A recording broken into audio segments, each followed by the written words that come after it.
L'homme d'affaires est un absolutiste autoproclamé de la liberté d'expression, mais il reste à savoir ce que cela signifiera pour Twitter sous la direction d'Elon Musk.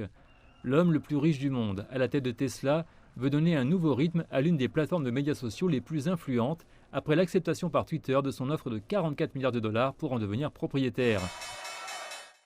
Les investisseurs de Wall Street, qui réaliseront une belle plus-value pour les actions qu'Elon Musk leur achètera pour privatiser l'entreprise, l'apprécient clairement. Mais vers Manhattan, certains utilisateurs sont moins enthousiastes. Je ne pense pas que ce soit positif s'il détenait tout ce contrôle. J'ai juste l'impression que quand on possède tout cet argent, il est facile d'imposer sa façon de prendre le contrôle de la parole et d'autres choses de ce genre. Je pense qu'il l'améliorera. Ça donnera aux gens plus de liberté d'expression. Peut-être que ça ramènera Trump sur Twitter. Je pense que ce serait bien.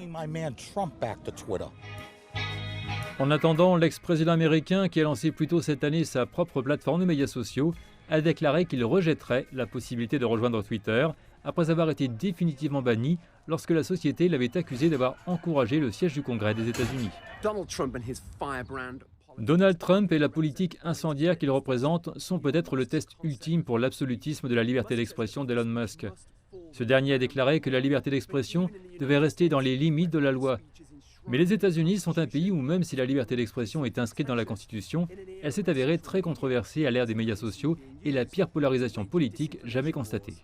L'Union européenne n'a pas tardé de rappeler à Musk ses responsabilités, du moins dans sa juridiction. Notre nouvelle loi sur les services numériques en ligne en tient pleinement compte.